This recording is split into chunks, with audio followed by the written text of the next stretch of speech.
Bienvenue dans le point lecture d'août. Oui, on est revenu dans le décor habituel. Lisa transpire, oui. Ah bah, il fait toujours chaud. Voilà, on a eu 2-3 jours de Mistral qui nous ont... Et c'est reparti comme en 14. Donc, je vous épargne le ventilateur, mais j'ai sorti mon copain. Voilà, alors je vais vous insérer les livres, puisque je me suis envoyé les livres de cet été dans un colis qui est arrivé à la poste, mais en ce moment, mes activités faisant que j'arrive trop tard parce qu'ils ferment la poste à 5h30 et que 5h30, je ne suis pas devant la poste, hein, voilà. Donc je n'ai pas les livres encore, mais je vais aller les chercher demain. Moi je tourne vendredi. Donc, oui, alors vous allez me dire, oui, la fille qui fait une digression, vous allez me dire, ah, mais si tu vas aller chercher demain, tu pouvais tourner demain après-midi.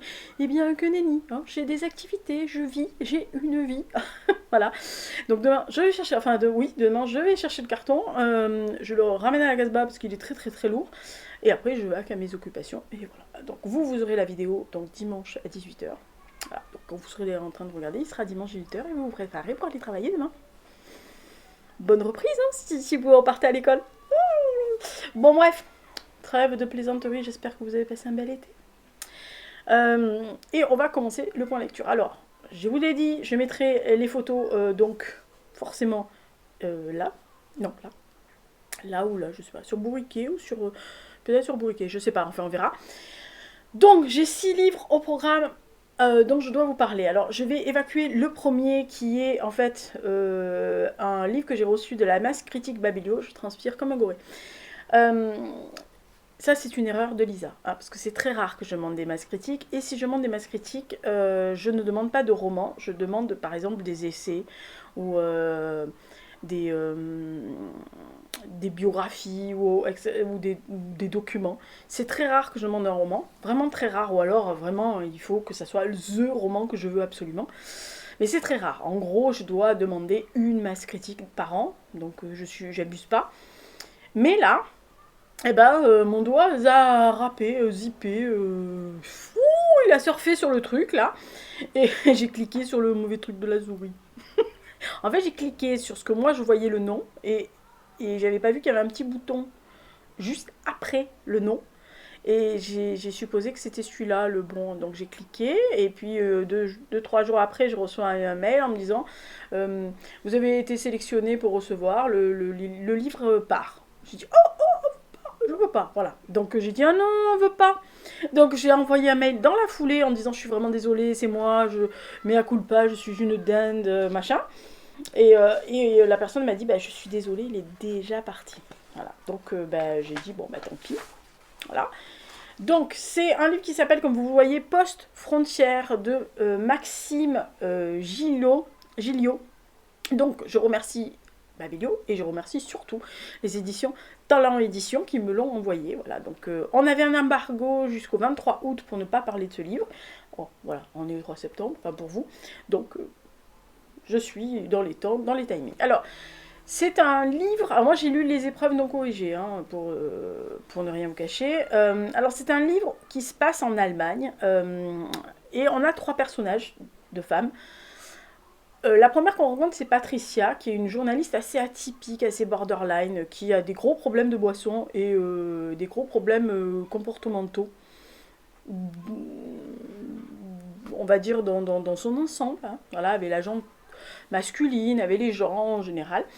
Mais c'est une très bonne journaliste d'investigation et son canard accepte qu'elle fasse un reportage sur, de retrouver des gens qui ont fui la RDA à un certain moment dans les années 60 et qui ont témoigné comment ça s'est passé, etc. Donc elle va chercher un témoin, et assez vite elle se porte sur une femme qui s'appelle Inge, qui est passée à l'ouest et qui est en gros plus ou moins repartie.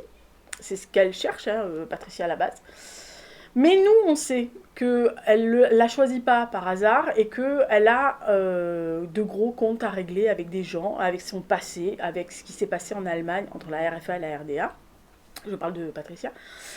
Et donc, elle va rencontrer Inge. Et Inge, bon, elle n'est pas née de la dernière pluie, c'est quelqu'un qui, voilà, qui a qui est assez âgé et qui est loin d'être conne, surtout. Et donc, elle joue toutes les deux à un jeu de dupes assez dangereux, on va dire, pour leur santé mentale. Voilà. Et chacune va essayer de faire dire à l'autre ce qu'elle veut entendre, en tous les cas. Donc Inge, elle plus ou moins, elle a capté qu'elle n'était pas là juste comme journaliste, mais qu'elle voulait autre chose. Et Patricia veut quelque chose de Inge, mais voilà, elle se tourne autour, etc. Donc on va découvrir au fil de leurs discussions, qui sont quelquefois un peu tendues, les deux facettes des personnages. Alors ça nous raconte par petits flashbacks ou par petites touches qui elles étaient, ce qu'elles ont fait, pourquoi elles en sont là, pourquoi Patricia est si hargneuse assez régulièrement, pourquoi Inge, on a l'impression qu'elle cache la moitié du pan de l'histoire de l'Allemagne. Et en flashback, on suit Anna, qui est une Sudette qui était mariée à un soldat de l'armée du Reich, et qui va faire partie de ces gens qui ont connu l'exode des déplacés du Reich, comme on appelle. En fait, ils vont, le Reich étant étendu, vous êtes au courant, il y avait beaucoup de gens qui vivaient à l'autre bout du territoire du Grand Reich. Et bah, quand l'Allemagne s'est cassé la gueule et que les Alliés ont repris tous les territoires, eh bien, ces gens ont été priés. Prier est un gentil mot. On leur a foutu un coup de pied au cul, en gros, en disant bah, tu retournes dans l'Allemagne, tu te démerdes, on n'a rien à foutre. Donc ça a jeté des millions de gens sur les routes. Des gens qui étaient pas forcément allemands de naissance, mais qui étaient assimilés allemands. Donc ils étaient détestés par les gens sur le territoire sur lequel ils vivaient, donc ils partaient. Mais quand ils sont arrivés en Allemagne, ils étaient détestés parce qu'ils n'étaient pas vraiment allemands. Super.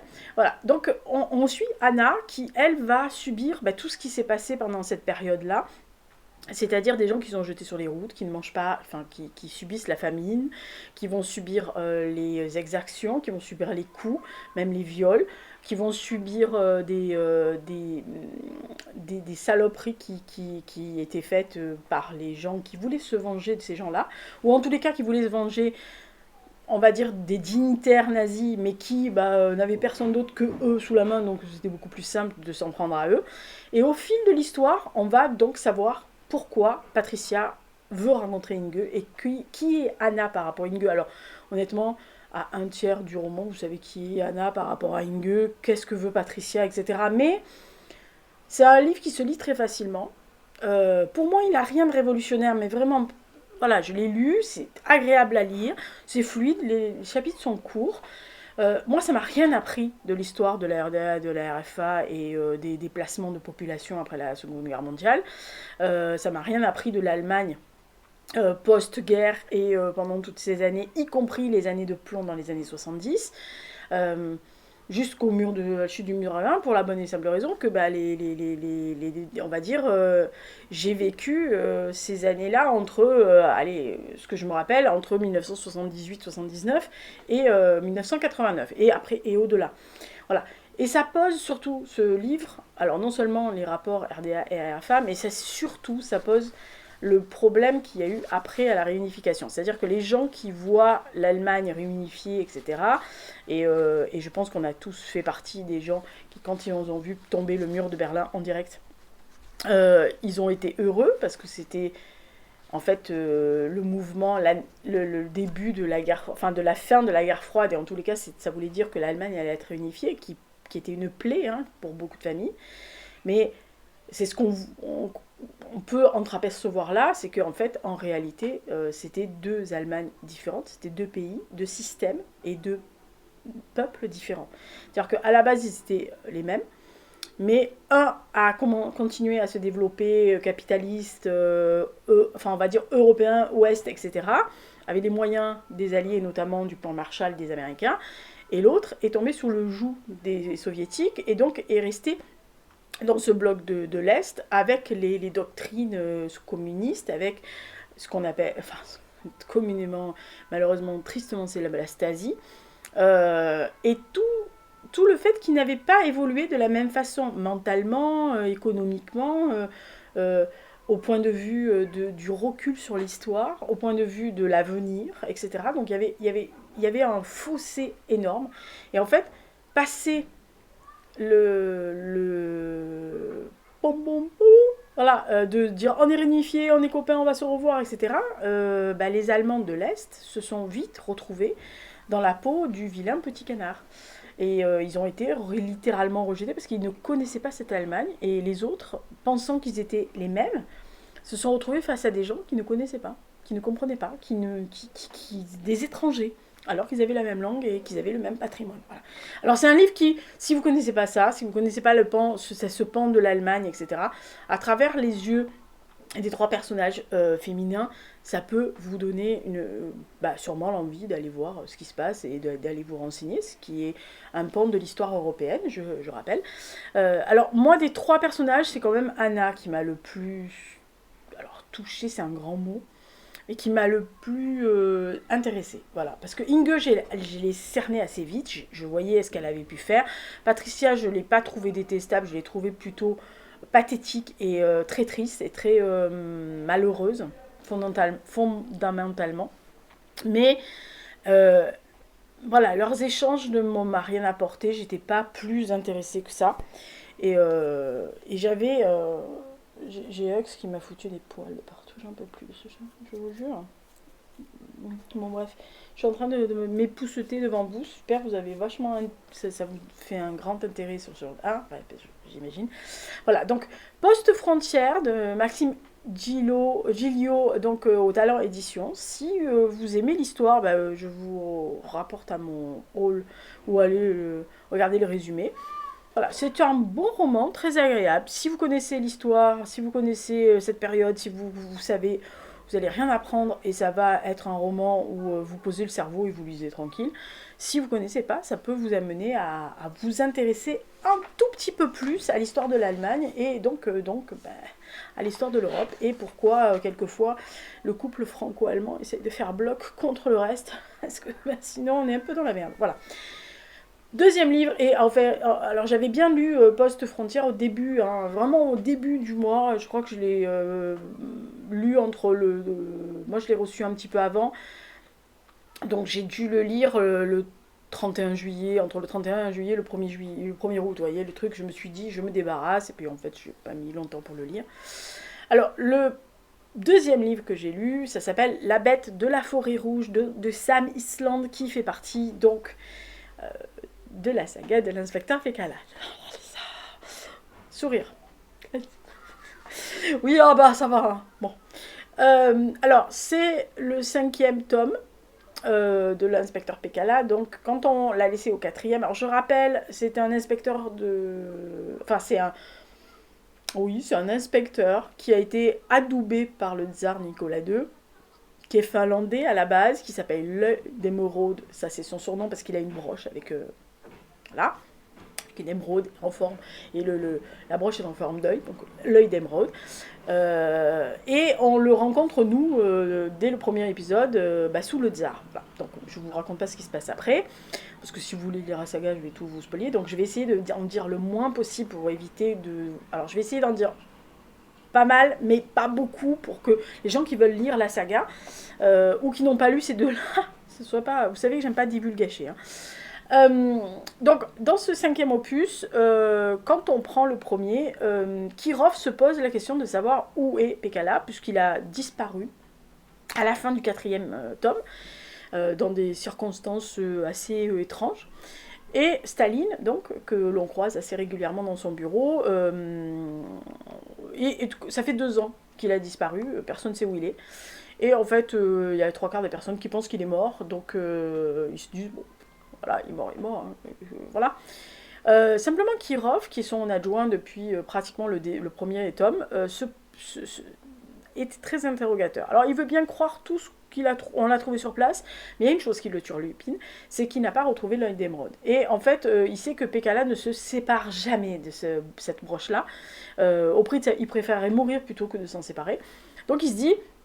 il y a quand même anguille sous roche, etc. Donc Kirov va tirer quelques petites ficelles au début et va avoir des informations non approuvées, on va dire. Euh, il va trouver des informations en plus non confirmées, non approuvées par le grand chef à plume. Mais il va quand même aller voir Staline en lui disant bah voilà, j'ai ce genre d'informations, mais pincette, guillemets, voilà. Et Staline qui veut quand même savoir où est Pékala parce qu'il le craint autant qu'il l'embauche, hein, en gros, voilà, parce qu'il le sait loyal au tsar, même si le tsar n'est plus, mais en tous les cas, il le sait loyal à son premier patron et qu'il sait dès le début que c'était pas leur grand amour tous les deux. Donc il se dit bon, s'il est crevé, on est tranquille. S'il est pas crevé, on va le faire crever. Alors, bah oui, tant qu'à faire.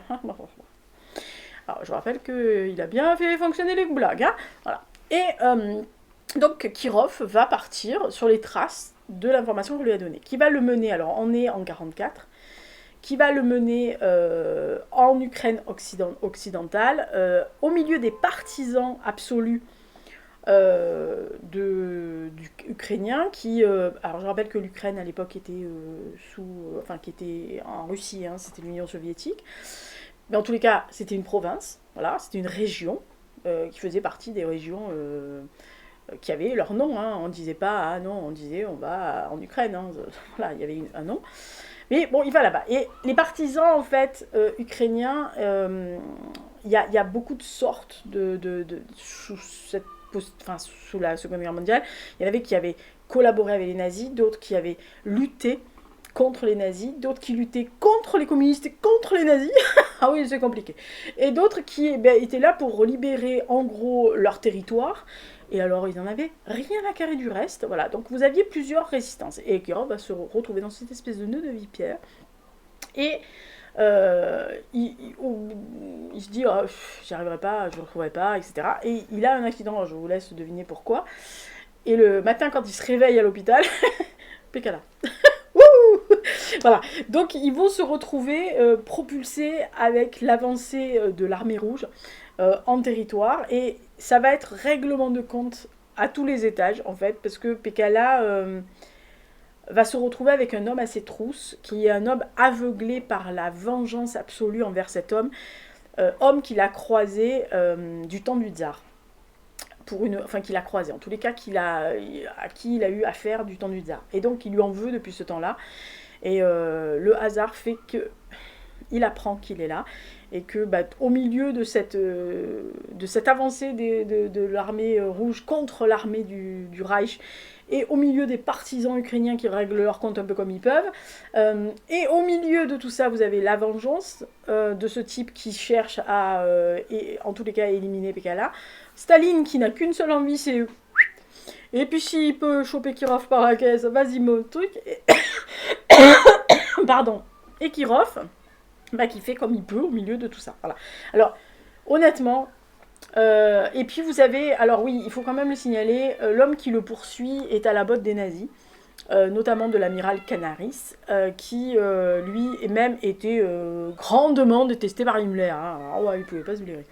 Voilà, alors c'est-à-dire qu'il y en a un qui était amiral et qui venait d'une grande famille allemande, et l'autre qui était une gueux pour lui, même s'il avait des grosses responsabilités, et voilà, les militaires les prenaient pour des lépreux, hein, en gros. Voilà, donc c'est vraiment, voilà, moi j'adore cette saga, mais vraiment, dès le début j'ai accroché, celui-là est vraiment bon, j'adore le duo Kirov-Pécala, parce qu'ils sont très différents, et surtout parce que Samisland dépeint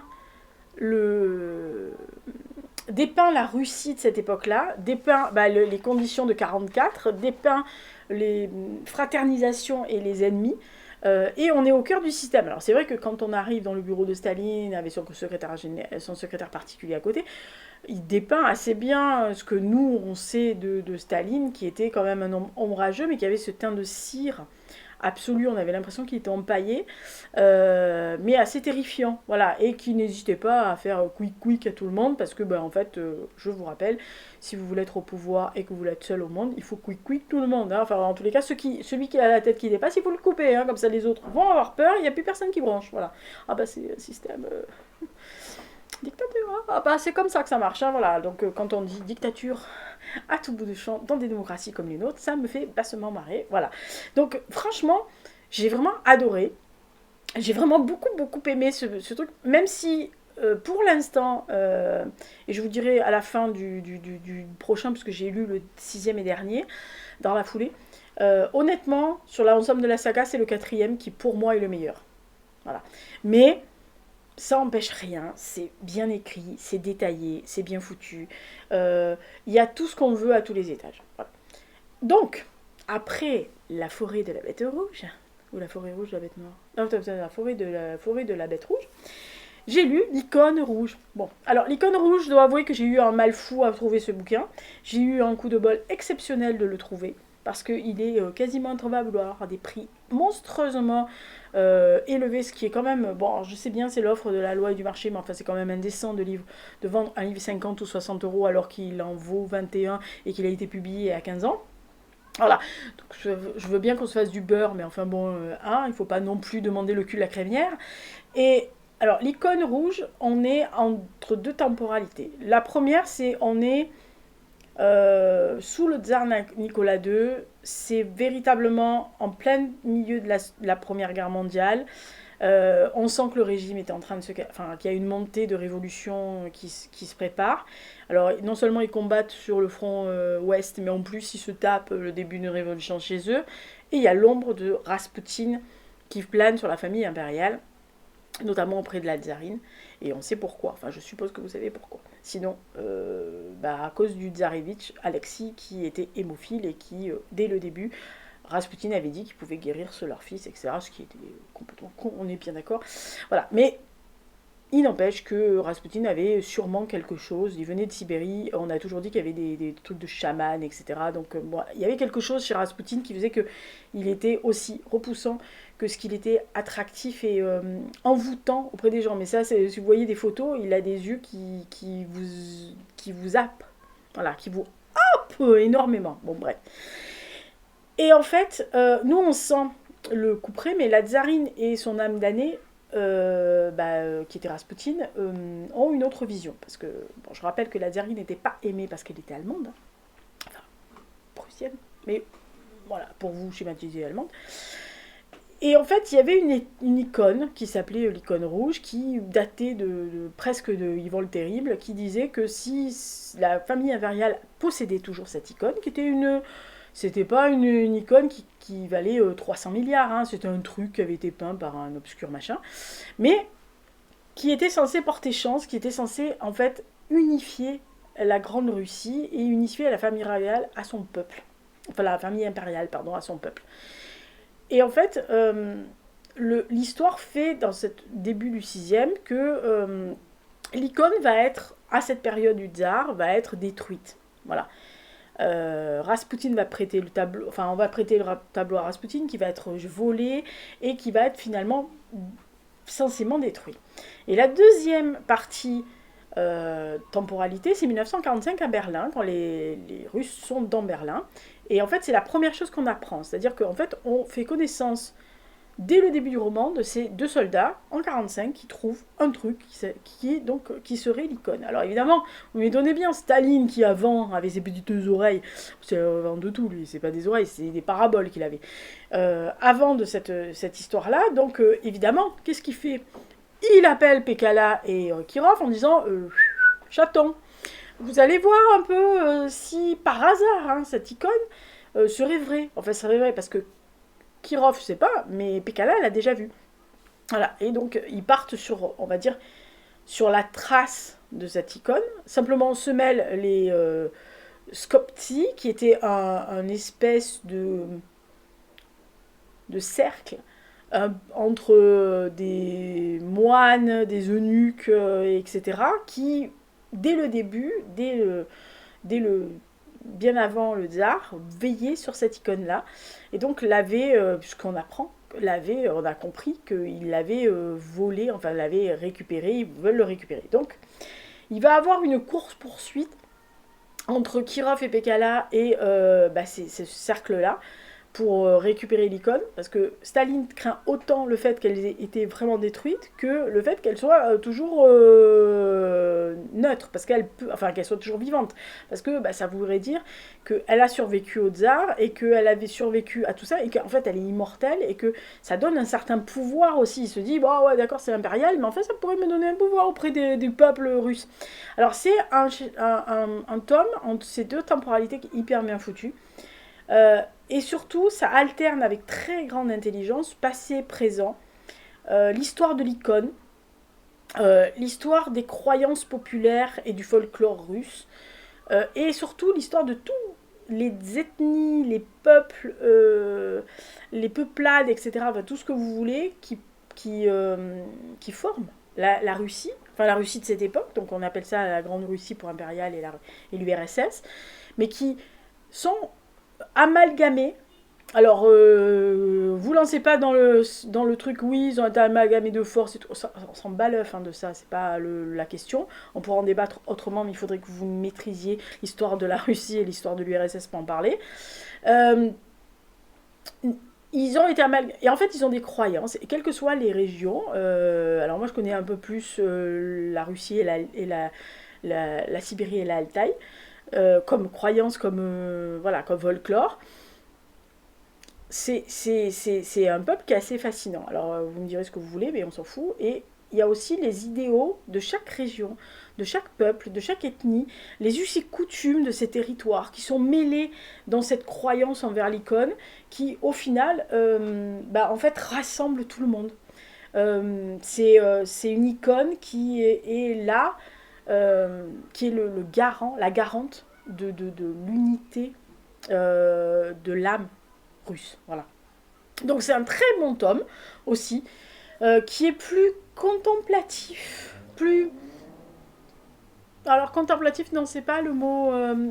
il est pas plus lent, mais il est plus... il demande un tout petit peu plus d'accroche, parce que effectivement avec ces deux temporalités, d'un côté vous lisez ce qui se passe en 45 et donc vous savez ce qui se passe, mais ça revient en arrière pour vous expliquer ce qui a été. Donc il faut vraiment mêler tranquillement. Et puis vous avez ce duo qui est formidable que Sam Island a fait sur Pekala et Kirov, qui sont un peu Kirov est un peu le docteur Watson de Pekala, et Pekala est un personnage absolument incroyable. Il a un passé, alors qu'on sait au début des premiers tomes, qui le hante toujours. C'est un personnage hors du temps. Alors, dans sa tenue, dans sa façon de voir, dans sa façon de se comporter, qui est un peu un nounours, hein. Enfin un nounours, non pas un nounours gentil, un ours, voilà, qui est un peu solitaire, etc. Et qui, au contact de Kirov et de la fiancée de Kirov, se fait un semblant de famille. Et alors qu'ils n'étaient pas du tout faits dès le début pour se rencontrer, enfin pour être potes, hein, mais voilà, c'est ce qui arrive. Franchement, j'ai été très contente de lire le 6, parce que j'ai vraiment... Je vous dis, il n'y a aucun des 6 tomes que je n'ai pas aimé. Simplement, j'étais très triste. Parce qu'il n'y aura plus après. Et moi, j'étais triste. Parce que j'aimais bien Pekala et Kirov. Voilà. Donc maintenant, ça me fait chier. Mais je suis heureuse de l'avoir vu. Alors, si vous aimez l'histoire, si vous aimez les légendes, enfin l'histoire russe, hein, si vous aimez les légendes, si vous aimez les personnages atypiques, vous aimez les enquêtes bondissantes, ou rebondissantes, comme vous voulez, si vous aimez les personnages bien écrits, avec un passé, un présent, avec des sentiments, avec des rebondissements, avec des failles humaines, tout simplement, si vous aimez, je sais pas, l'ambiance pesante, si vous aimez les dictatures, Staline, Joseph, si tu nous écoutes quelque part, voilà, si vous voulez savoir un peu plus sur la Russie, la fin de la Russie impériale et la répression soviétique, eh bien, à travers un roman sans vous taper des pavasses, je vous dis, les aventures de l'inspecteur Pekala, donc qui est un bougre de finlandais comme l'appelle Staline, ça se passe sur 6 tomes, c'est quand même des belles pavasses, hein, ça fait bien ça, entre 400, 500, 600 pages à chaque fois, hein, il faut pas... Voilà, de pavasses. Alors c'est écrit un peu gros, mais bon. C'est édité chez Anne Carrière, je vous dis, tous sont accessibles. Le dernier est très compliqué à avoir, mais je pense qu'on doit pouvoir le retrouver peut-être en téléchargement légal, mais peut-être. sur e-book, je sais pas. Mais en tous les cas, les 5 premiers sont faits, donc n'hésitez surtout pas à aller lire ça parce que c'est vraiment très agréable. Autre saga qui n'est pas terminée, celle-là, puisqu'il y a un sixième tome, non, 5, 3, 5, 6, 5, sixième, qui est sorti là récemment, mais je l'attends quand il sortira en poche chez 10-18 parce que je les ai tous en 10-18, donc j'aimerais bien pour une fois avoir l'ensemble de trucs. Moi maintenant, c'est pas par question d'esthétisme, rien carré. Mais bon, là, hein, on est bien d'accord, quand c'est un seul, bon, vous pouvez très bien attendre la sortie poche, ça va pas tarder. Pour Pekala, enfin, ils sont tous chez Anne Carrière, donc ils ont tous le même modèle. Donc voilà, donc, autant faire, si ça peut sortir comme ça, autant que ça soit comme ça. Donc j'ai lu le 3e tome de la saga du commissaire Oppenheimer, donc de Harald Gilbert. Donc j'ai lu les derniers jours à Berlin. Alors on est vraiment dans les derniers jours à Berlin, on est bien d'accord. On est fin avril, début mai 1945, dans les ruines de Berlin. Berlin, comment vous expliquer alors vous imaginez un tremblement de terre, plus un tsunami, plus des attentats, plus des bombes, plus tout ce que vous voulez. Donc bref, Berlin à terre, si vous avez quelques immeubles debout, ils ont eu du cul ceux-là. Il n'y en avait pas beaucoup, enfin il y en avait quelques-uns mais pas beaucoup. Et vous avez l'entrée des Russes, puisque là, l'opus ne se passe que sous le joug des Soviétiques. Je rappelle que les premiers rentrés dans Berlin sont les soviétiques et que les alliés, donc anglais, français et américains, sont bien arrivés quelques temps après. Voilà. Et pendant toute cette période-là, c'est la horde sauvage qui débarque à Berlin, malgré le fait que les officiers et l'état-major leur a dit « tu vas te calmer, tu vas pas te... » Voilà. Ils ont non. Il y en a certains qui n'en ont rien à faire. Alors ils vont piller, tuer, faire des exactions, essayer de récupérer des trucs. Et surtout, il y a une chose qui sort très régulièrement, mais voilà, c'est le nombre de viols absolus qui s'est passé entre mai 45 et août 46 en Allemagne. Les chiffres qui avaient été, c'est qu'il y avait presque 200 000 femmes qui avaient été violées, déclarées. Déclarées. Voilà. Sans compter le reste, voilà. Sans compter les femmes qui sont mortes et qui ont été tuées pendant les viols, etc. Donc qui n'ont pas pu trop témoigner des masses. Voilà, donc il y a toute cette chose pesante, et puis la peur, la famine, enfin la faim en tous les cas qui se met sur Berlin depuis quelques temps, parce que ça faisait quelques années qu'il y avait des tickets de rationnement, qu'on ne mangeait pas forcément à sa faim à Berlin, puisque tout était passé dans l'effort de guerre, tu m'étonnes. Voilà, donc Oppenheimer, lui, est toujours avec sa femme Lisa. Ils ont réussi plus ou moins à se sortir des méandres, puisque je rappelle que Oppenheimer est juif, mais comme Lisa est allemande, donc du coup, il bénéficiait du fait qu'il était marié à une Aryenne, mais elle a payé le fait qu'elle était mariée avec un juif. Donc ils ont été mis au banc de la société, alors lui depuis 1933 et elle plus ou moins après. Et donc ils sont cachés. Alors la copine de Oppenheimer, Hilde, est arrêtée pour complot contre le Reich, qui n'est pas une bonne idée à cette époque-là. Et donc ils se terrent dans les caves, ils se terrent dans les endroits, etc. Donc ils vont se terrer à un endroit et ils vont être... en fait, disons que les Russes vont arriver. Oppenheimer est parti chercher à boire, à manger, enfin, comme il peut, parce qu'il n'y a plus tout à sauter. Hein. Ça fait des mois et des mois et des mois et des mois que Berlin est bombardé jour et nuit. Donc les canalisations sont hors service, il y a plus d'eau partout. Il y a des fontaines publiques et tu te démerdes. Voilà, parce que je rappelle que ça n'a pas été rétabli tout de suite, hein, l'eau à Berlin. Et donc, Lisa va se retrouver seule dans cet endroit, et donc elle va évidemment, malheureusement, mais évidemment, comme toute femme seule qui ne peut pas se défendre à cette époque-là, va se retrouver à subir les assauts d'un Russe qui vont les violer. Mais Oppenheimer va entendre, alors pas ça, mais après, la voix de quelqu'un qui était dans la cave avec sa femme. Donc il va commencer à chercher, et il va se faire alpagué par un membre du NKVD, donc je rappelle, hein, NKVD, GPU, KGB, FSB, voyez le... Voilà, ça c'est fait. Ah bah c'est facile à résumer. Hein. La Tchéka aussi. Ah mais que du bonheur, que du bonheur ce truc. Bref. Et donc ils vont dans ce Berlin-là, où donc les Alliés ne sont pas arrivés, y a plusieurs actions qui se passent. Et donc lui, on va lui demander de venir, entre guillemets, aider. Il va se faire récupérer par un colonel russe. Et donc dans ce contexte-là, euh, bah, il y a un membre du parti qui va se retrouver, voilà, en bisbille. Enfin bon, bref, ils vont traquer les trucs. Et là-bas, Berlin est un règlement de compte à Hockey Choral, ou alors à tous les coups, c'est pas vraiment Hockey Choral, mais en tous les cas, c'est à Hockey Berlin, quoi.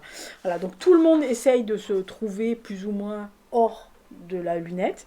Et là, on nous plonge dans cet opus-là, vraiment dans la folie de la vengeance absolue dans Berlin. Tout le monde se venge sur tout le monde, ceux qui ont collaboré, ceux qui ont essayé de sauver les trucs, les Russes qui arrivent. Alors, pas tous, mais une grosse partie qui essaye de se venger, d'autres qui commettent des vols, tout simplement pour apporter quelque chose, ou tout simplement pour payer la machine de guerre qu'a été le Reich quand ils ont envahi la Russie. Ils se disent, bah, on va se payer sur la bête, quoi. Voilà, il ne reste pas beaucoup, mais voilà. Et donc, Oppenheimer, lui, est là, au milieu des ruines, au milieu de la merde, au milieu des vengeances, au milieu de la haine. Au milieu de la haine de ces vainqueurs qui règnent sans partage en attendant les alliés, qui se livrent une guerre de pouvoir, et quand les alliés, on les voit arriver, on sent bien que ça va être le gros bordel entre les quatre, même si les Français comptaient un peu pour du beurre. Enfin, en tous les cas, les deux grosses masses se font face l'une à l'autre. Et lui, Oppenheimer, bah, il fait un peu ce qu'il peut au milieu de cette folie absolue, dans un Berlin absolument fantomatique, où plus ou moins on se débrouille, on vend, on paye le prix des dignitaires nazis ou de ceux qui n'ont pas été arrêtés. C'est vraiment un très bon opus, surtout pour voir la vision qu'avait, enfin, la vision de complaisance de la victoire des alliés des Russes. C'est-à-dire que véritablement, très souvent, on a l'impression, ils sont arrivés, bah, c'est ce qu'on a vu dans les livres d'histoire basiques, hein, ou à la télévision, dans les reportages, ils arrivent, ils s'installent, ils ouvrent des trucs et tout va bien, alors que ça a été, voilà, ça a été l'apocalypse pour les Berlinois. Alors on est d'accord, ils n'étaient pas tous blancs comme neige, mais il n'y avait quand même pas que des salauds là-dedans. Il y avait des gens qui avaient résisté ou avaient essayé de résister ou qui se planquaient parce qu'ils c'était marche ou crève, hein, on est bien d'accord, les derniers jours. Donc voilà. Et là c'est l'opus qui reflète le plus l'absolue folie qui débarque sur Berlin de l'Est, et cette peur viscérale de tout le monde. Voilà. Déjà, premièrement, parce que il y a toujours eu cette peur de la horde des sauvages russes qui débarquaient, et ça c'était du temps même des Cosaques, etc., qui était cette espèce d'esprit où quand ils débarquaient, c'était ils faisaient la terre rase derrière, il n'y avait plus personne qui bougeait. Et là, il y avait des rumeurs. Alors tout le monde savait plus ou moins ce qui arrivait parce qu'ils avaient commencé à connaître des exactions, hein, c'est-à-dire qu'ils ont rayé des villages de la carte, ils ont tué des gens, enfin bon, bref. Avant d'arriver à Berlin, ça a nettoyé, mais autant que les Allemands avaient nettoyé chez eux, hein. On est œil pour œil, dent pour dent, en gros, voilà. Ce qui n'est pas beau, hein, la loi du talion, c'est pas beau. Mais en temps de guerre, malheureusement, c'est souvent ce qui arrive. Donc ça, c'est un très bon opus. Quatrième opus, c'est La Vengeance des Cendres, donc toujours de Harald Wilbert, on mettra la photo quelque part. Alors là, cette fois-ci, on est en hiver, l'hiver d'après, 46, qui est l'un des plus froids hivers jamais enregistrés en Allemagne. Là, les quatre puissances sont bien installées et ils gèrent. Alors, ils gèrent un peu comme ils veulent, hein. Et comme ils peuvent surtout, mais enfin, la ville est toujours dévastée, c'est des gravats partout. Elle est gangrénée par la famine, parce qu'il n'y a vraiment plus rien à bouffer, et on leur donne des cartes de rationnement de 1 à 5. Et en gros, la plupart ont 4 ou 5, c'est-à-dire vous avez 2 feuilles de salade, un morceau de pain tout pourri et moisi, 2 patates germées, et tu te démerdes avec ça. Et donc, plus ou moins, bah, ils font un peu comme ils peuvent, ils se débrouillent, etc. Il y a les restrictions, ils déblaient tous les gravats, femmes et hommes, y compris. Il y a eu la lutte quotidienne aussi contre le froid, parce que l'hiver est mordant et qu'il n'y a pas de chauffage, que l'eau courante, il n'y a pas. Donc il faut calfeutrer. Quelquefois on dort même dans des draps humides avec de la glace qui se forme sur la couverture. Hein. Voilà. Et en parlant de, par-dessus, le pompon par-dessus, ou la cerise sur le gâteau, c'est qu'il y a une véritable guéguerre qui s'opère entre les puissances. Voilà. Et chacun a son territoire, la ville est à terre, et on s'en fout, on n'a rien carré. De toute façon, ils sont méchants, c'est des Allemands, donc ils sont tous nazis, donc voilà. Alors il y a la dénazification, grosse plaisanterie, et je vous invite à aller sur Arte Télé pour aller voir le documentaire La dénazification, j'en avais parlé sur la chaîne ici, qui est une vaste fumisterie hein, en gros, mais bon, voilà, mais ça c'est des choses on va dire, le commun des mortels ne connaît pas trop, mais quand vous vous intéressez à la période, la première chose que vous savez, c'est ça. Alors, au milieu de tout ça, il y a un membre du Parti communiste qui va être accusé de meurtre et il refuse de dire où il était, pourquoi, comment, etc. Donc le colonel qu'Oppenheimer avait rencontré dans l'opus précédent va lui dire bon alors vous allez en sous-marin enquêter parce que c'est un peu, ça sent un peu mauvais pour nous. Et dans l'ombre, il y a le véritable assassin, parce qu'il y a vraiment des morts qui se retrouvent, et visiblement, il est après des soldats allemands d'une certaine unité, et donc il les dégomme les uns après les autres en laissant des preuves, etc. Mais alors, on veut pas ça, enfin, l'Oppenheimer veut savoir son but, la volonté, comment il est choisi. Donc petit à petit, dans cette espèce de maelstrom absolument incroyable, Oppenheimer qui est toujours pas revenu à la Kripo, hein, il est toujours pas commissaire, etc., mais il enquête officieusement. Il doit gérer tout. Les arcanes du pouvoir, les égos des gens, il doit travailler pour la police berlinoise, et d'ailleurs il refait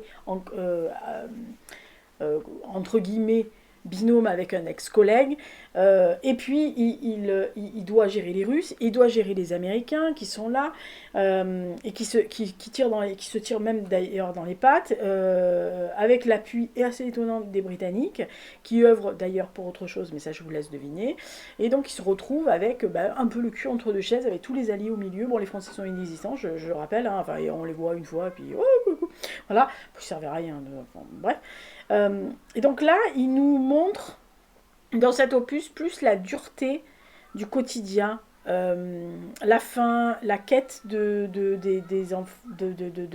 manger, et aussi la situation des enfants, des milliers d'enfants allemands, alors qu'ils soient venus à Berlin après parce que ils cherchaient leurs parents ou ils ont fui, je vous disais tout à l'heure sur l'exode sur les routes, ou qui étaient à Berlin, qui ont perdu leurs parents, qui ont perdu tout, et donc ils vivent comme des enfants sauvages, ils volent, ils pillent, ils marchandent, ils troquent, ils se débrouillent, voilà, c'est vraiment la débrouille complète pour ces enfants. Et puis il y a les rancœurs, voilà, il y a les rancœurs qui sont là, entre ceux qui croyaient au régime et qui croient toujours au régime malgré, comme je vous dis, la fausse dénazification, ceux qui n'y croyaient plus depuis un moment, qui s'étaient trompés de voie et qui se sont assez vite aperçus qu'ils s'étaient trompés, mais trop tard, c'est trop tard, ceux qui n'y ont jamais cru. Donc entre Allemands, il y a cette rancœur, et qui est rajoutée en plus par... Je suis désolée, mais comme ça, c'est la vérité, c'est comme la dénazification, l'antisémitisme n'était pas parti comme ça, c'est-à-dire que les Alliés ont eu beau dire ah nous on est là, tout va bien, il n'y a plus de racisme, il n'y a plus d'antisémitisme, il n'y a plus de nazis, tout le monde est beau et tout le monde est génial. Non, mais c'est pas vrai. Enfin, vous pouvez pas arrêter de faire penser aux gens ce qu'ils pensent depuis des décennies, voire alors en l'occurrence 15 ans, et en l'occurrence pour certaines, notamment l'antisémitisme, c'est quelque chose qui perdure depuis en Europe, qui perdurait à cette époque-là depuis 50-60 ans, hein, on est bien d'accord. Voilà. Donc c'est impossible de faire arrêter les gens de penser. Et donc là, vous avez cette espèce de folie, de tout ça qui se perd. Et lui, il nous offre cette enquête sur ces meurtres qui sont à la fois violents et très énigmatiques, mais qui ont un sens pour le tueur. C'est-à-dire que lui, il sait pourquoi il tue, il sait pourquoi il est là, pourquoi il fait ça, pourquoi il a envie de tuer ces gens, et il cherche pas à savoir... il cherche pas à savoir ce qui ce qui se passe vraiment. Voilà. Donc ça, c'est toujours très bien documenté. C'est vraiment très bien écrit. Oui, chouchou, je suis là. Oui, mon amour. C'est toujours très bien foutu au point de vue de description sur l'Allemagne après-guerre. La reconstitution est très bien foutue. Cette volonté, d'ailleurs, on le sent à travers, et c'est la vérité hein, historique, la volonté de détruire l'Allemagne. C'est-à-dire que euh, il y avait deux volontés. Il y avait la volonté de reconstruction d'une certaine partie des quatre, en tous les cas de certains qui voulaient reconstruire machin, d'autres qui voulaient juste détruire et faire de l'Allemagne en gros un pays en jachère, bon pour faire que de la culture. Hein. Je ne cite pas nos compatriotes. D'autres qui voulaient l'annexer, ceux de l'Est, voilà, et ceux qui se sont dit c'est notre terrain de jeu, nous on va tout faire, on va se débrouiller, voilà, et nous, nos amis américains et la grosse bottine. Et en plus, il y a quand même le problème, et là il le montre bien, de remise en route d'un pays qui est rongé par la culpabilité de ce qu'il découvre avoir fait, puisque il y a des gens bah, qui ont entendu parler, hein, il ne faut pas croire, pour avoir parlé avec des Allemands de cette époque-là, et ils n'étaient pas nunuches, hein, voilà. Ils ne savaient pas précisément ce qui se passait dans certains endroits, mais il y avait des bruits. C'est-à-dire qu'il y avait des soldats qui revenaient, il y avait des gens qui revenaient du front parce qu'ils avaient été amputés, parce qu'ils étaient malades, etc. Il y avait des gens qui prenaient du repos, qui prenaient une permission, machin. Et donc, ça, on parlait pas, mais voilà, il y avait des bruits qui couraient, des gens qui étaient le long des voies ferrées, qui voyaient passer des choses, etc. Donc, ça se savait, mais pas dans le détail pour tout le monde. Et donc là, ils découvrent l'ampleur du truc. Et ils se disent, mais c'est pas. Voilà, il y en a certains qui se disent, c'est pas. Oui, on n'a pas. Enfin, notre peuple n'a pas fait ça, on est le peuple de Goethe, bordel de Dieu. On est un peuple intelligent, cultivé, avec une culture immense. Enfin, c'est un pays qui. Enfin, l'Allemagne, hein, c'est quand même un pays qui a une histoire énorme, qui a une vie culturelle sur des décennies, enfin même des centaines d'années qui est quand même majeure. Et c'est pas possible qu'on soit tombé là-dedans, quoi. Voilà. Donc il y a cette rancœur-là, et puis il y a la haine persistante de l'autre qui les déteste, littéralement. Donc qui se dit, mais on va leur faire payer au centuple, il n'y a plus les dignitaires, ben, c'est vous qui allez payer pour le reste. Voilà. Donc on sent bien ce truc-là. Alors il y a la deuxième moitié de la vengeance des cendres, l'enquête s'accélère. Vraiment. C'est plus posé dans la première partie. La deuxième partie est beaucoup plus vive, plus haletante. Et à la fin de l'ouvrage, on sent poindre à la guerre froide. Voilà, dans les propos de certains protagonistes, il y a cette... ouais, cet affrontement qu'on sent arriver entre les Américains et les Russes au milieu, dans Berlin. Et cette peur, et la peur des Allemands de se retrouver sous le joug de deux puissances qui sont en train de se mettre face à face pour s'affronter. Et ils se disent, s'ils commencent à s'affronter chez nous, alors déjà on n'a plus rien, alors on va tous crever. Voilà, y compris eux. Voilà, je rappelle, hein, voilà, bombe atomique, machin, bref. Et donc, j'ai lu donc le cinquième, qui suivait, hein, donc les exfiltrés de Berlin. Et oui, on parle évidemment dans celui-ci de nos amis La Route des Rats, hein, voilà, entre autres, hein, mes copains. Donc là, on est en hiver 47, il fait toujours un froid de gueux. Berlin est toujours ravagé, ça s'améliore pas. Hein. Voilà, il y a toujours des... Enfin, c'est le bordel déjà. Ah non, mais je vous dis, ça n'a pas été réparé comme ça. Hein. Voilà, ne croyez pas. Hein. Ne croyez pas que 20 minutes après, tout le monde était... Non, non, ça a déblayé toujours les gravats, les saloperies, etc. Ils sont frigorifiés, se pèlent le jonc. Et Oppenheimer, cette fois-ci, est revenu un commissaire de la Kripo. Il a été réintégré grâce à l'enquête qu'il avait menée précédemment. Et il va se retrouver avec deux affaires sur les bras. Le premier, c'est un cambrioleur qui semblerait avoir été tué dans un appartement par le mari devant sa femme parce qu'il est venu voler. Et le deuxième, c'est un homme qui tombe de la tour de la radio à Berlin. Au début, c'est deux enquêtes complètement différentes, qui semblent la différence, mais très très vite. Alors vraiment, début, on découvre des documents dans le manteau de cet homme qui est tombé de la tour, qui sont des passeports de la Croix-Rouge, des passeports vierges, authentiques, avec des laissez-passer, notamment pour aller en Argentine. Vous avez compris là? Voilà. Alors je rappelle, la roue des rats et la mission Odessa. Enfin, là, en tous les cas, les projets Odessa. Et enfin, c'est l'opération Odessa, on dit exactement.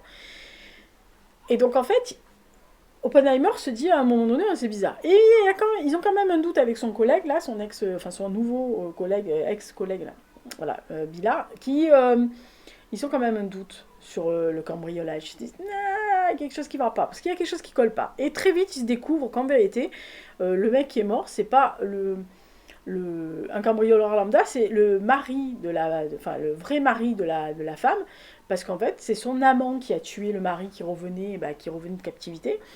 Donc, ils vont commencer à se mettre sur cette enquête-là, et on va découvrir tout un pan de ces exfiltrations à Berlin, de cette route, de ces routes de sortie pour des nazis, alors que ça allait de certains dignitaires qui n'avaient pas été arrêtés encore, enfin pas les hauts, hein, parce que les autres ils étaient plus ou moins, mais enfin il y en avait certains qui sont passés voilà, ça on est bien d'accord.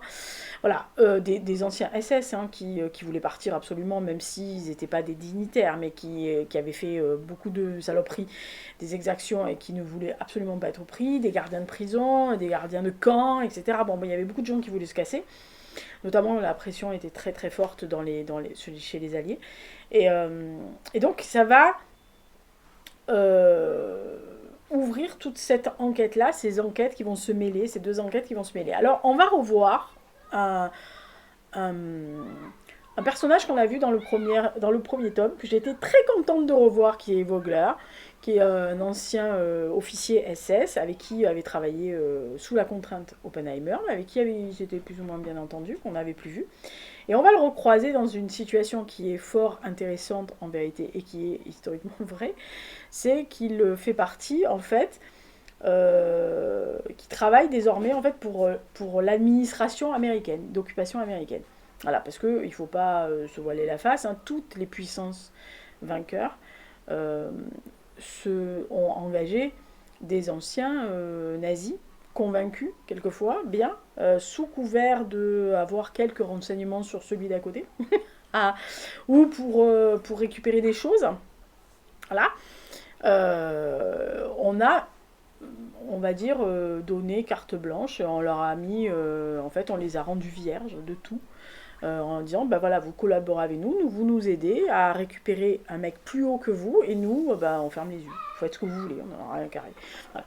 Donc, quand on le retrouve, il travaille pour l'occupation américaine. Quand on sait ce qu'il était, c'est un fort de café, hein, voilà. Mais c'est très agréable de le retrouver. Moi, j'ai adoré ce personnage dans le Germania. Je vais vous dire que j'ai sauté comme un gros lapin. Enfin, un lapin, mais un gros lapin. Voilà, une lapine. Donc, vous me voyez couiner comme un goré dans le livre. Alors, pareil. Voilà, c'est hyper bien écrit, bien documenté, ça rebondit quand il faut, les personnages sont bien travaillés, les situations sont pas mal, il y a des courses-poursuites et des trucs qui sont quand même assez bien foutus, il y a des moments de alors de peur non, mais des moments d'angoisse pour les personnages, il y a des rebondissements, il y a toujours ce côté très personnel des personnages où leur vie privée, leur vie personnelle, leur vie dans ce Berlin pourri, machin, etc., gangréné partout, y compris par la corruption des Alliés qui s'amusent beaucoup. Oui, on n'est pas blanc comme neige, hein. C'est vraiment très agréable, voilà. Et Harald Gilbert a cette écriture. Alors, je rapprocherai, et je sais, mais je dis toujours, il a l'écriture qu'a. Alors, on va pas Kerr, parce que Kerr, c'est pas du tout la même période, mais plus proche de moi, et je vous le répète à chaque fois, sur Volker Kutscher. Ils ont cette écriture, et c'est des Allemands, hein, c'est bien pour ça que ça marche. C'est parce qu'ils n'ont pas peur d'exposer ce qui s'est passé, que ça soit bien pour leur pays ou mal. ils vont droit au but. Ils mettent les pieds dans la merde et ils y restent. Voilà. C'est vraiment... Tu vas éternuer. Ne bougez pas.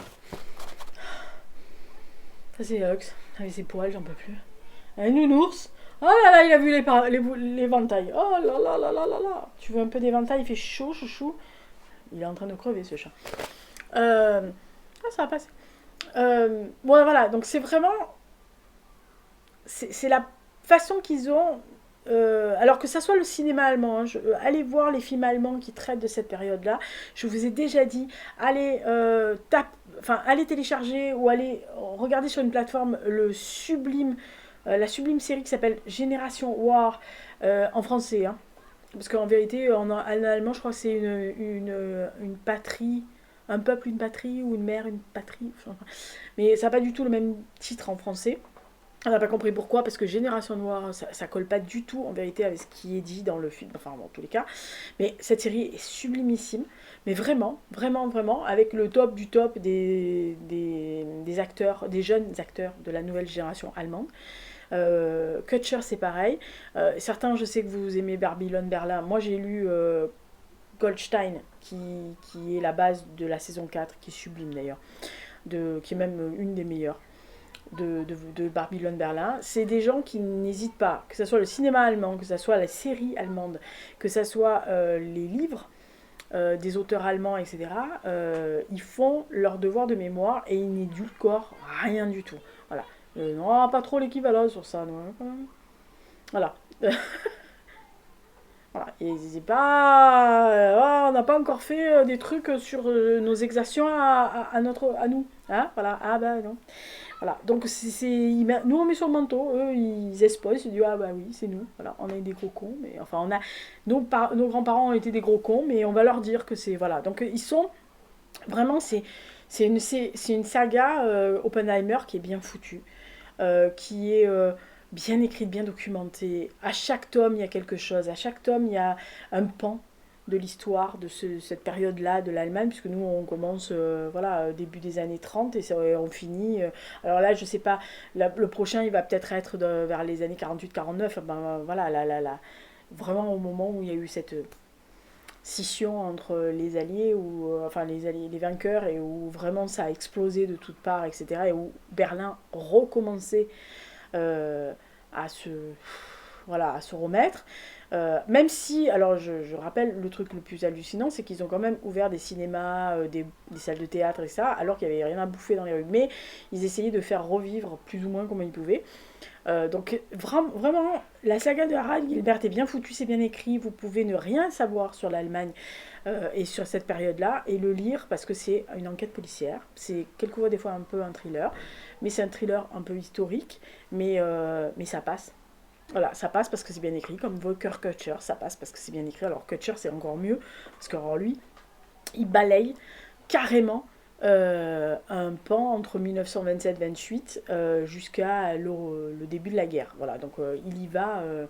Voilà, donc si vous voulez, lisez Volker Kutcher et après Harald Gilbert, vous avez pratiquement on va dire les 15 années, 17 années qui ont été les plus importantes, enfin on va dire 20 qui ont été les plus importantes pour l'Allemagne, en tous les cas pour l'Europe aussi.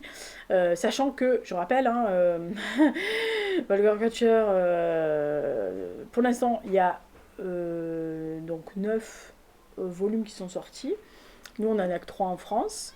Les Anglais en ont 6, 5 ou 6 en anglais. Donc d'ailleurs, mes copains berlinois m'ont acheté les 4 et 5 en anglais. Donc ils m'ont dit, tu te démerdes, tu parles couramment anglais, tu vas le lire parce que tu nous gonfles avec Volker Kutcher. Donc je vais me taper les 4, enfin le 4 et le 5 en anglais, en espérant que les éditions Un Nouveau Monde, qui a ressorti Le Poisson Mouillé et La Mort Muette, qui va ressortir Goldstein l'année prochaine, continue de faire traduire la saga, sachant que Volker Kutcher a annoncé sous 2 ans maximum le 10e et dernier tome de la saga de Gerhard. Et Gerhard étant un peu ma cam. Hein, alors autant Oppenheimer me fait pas trop d'effet. Autant Vogler me fait un peu d'effet, alors autant Geronhardt, dès le poisson mouillé, moi je suis tombée folle amoureuse de lui. Hein. Alors là, ouh là là, qui me fait de l'effet ce garçon. Oui, je sais, j'aurais été pendue et rasée à la libération, mais que voulez-vous? Hein? Voilà. De toute façon, moi j'aurais été pendue et brûlée vive pendant la guerre de santé parce que je me serais tapé en anglais. Vous savez que j'ai des goûts particuliers, hein, voilà. Ah bah oui, moi je pense que j'aurais fini très très mal dans d'autres périodes.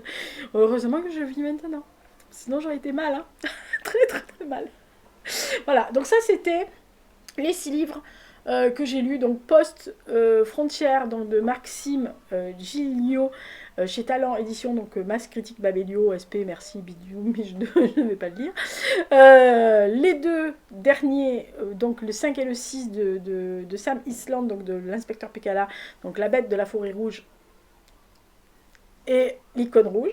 De toute façon, il y a toujours un rouge dans le titre. Oui, c'est la Russie, rouge. Suivez, suivez.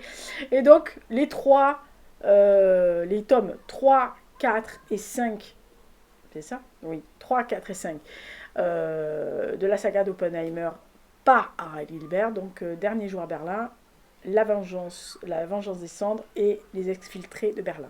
Voilà. Le prochain, c'est Sang et Lumière, je crois, ou Sang et je sais pas quoi. J'attends qu'il sorte en 2018 et je le lirai. Voilà, donc ça c'était l'été des sagas, puisque j'avais décidé de continuer.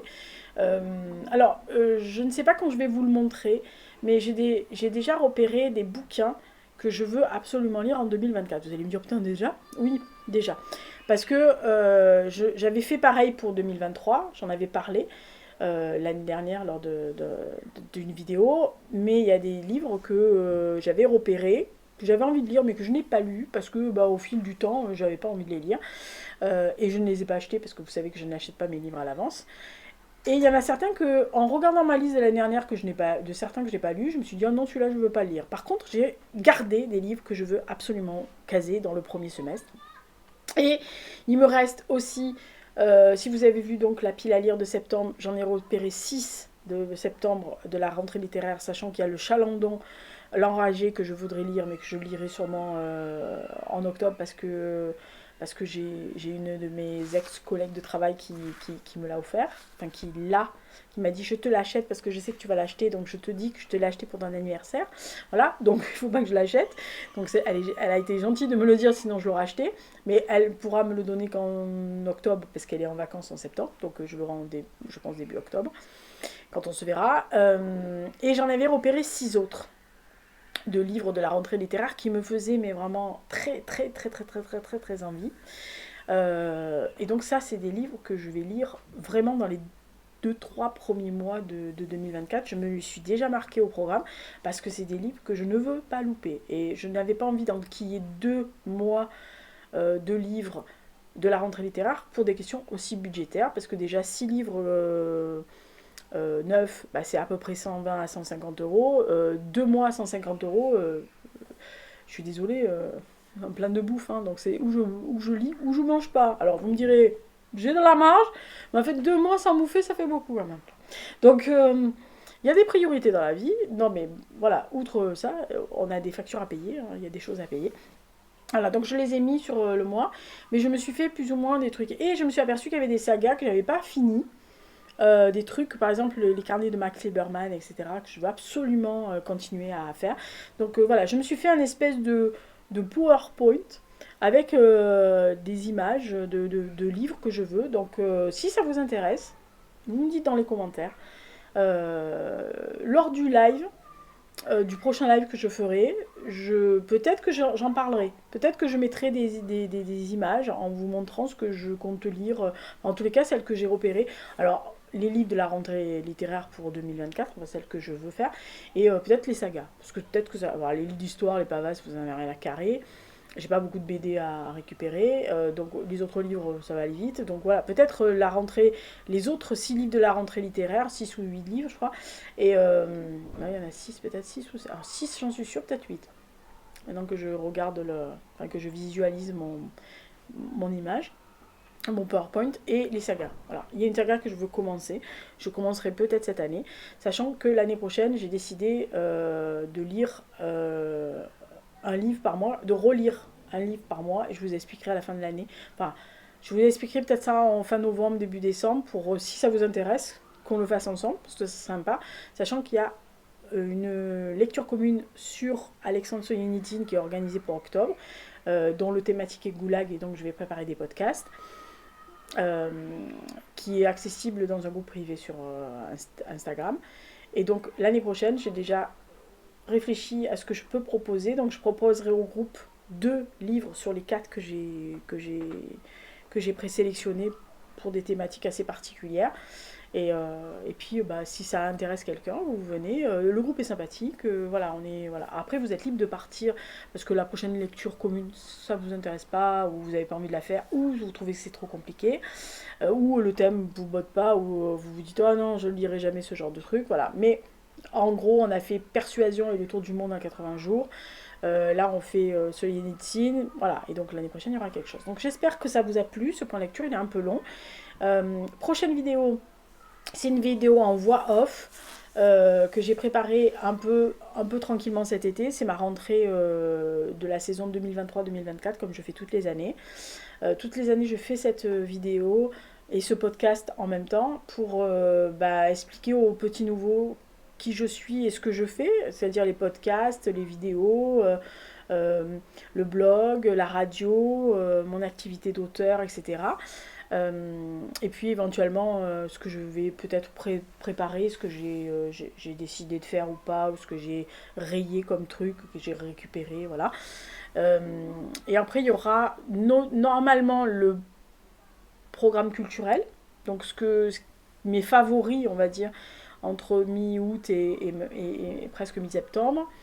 Et il y aura une vidéo update routine beauté, alors qui sera à la fois en face et à la fois en voix off, parce que je n'ai pas tous les produits que je veux vous montrer. Donc je ferai le début de la vidéo, je ferai une introduction avec certains trucs, je ferai la voix off et je finirai par quelque chose.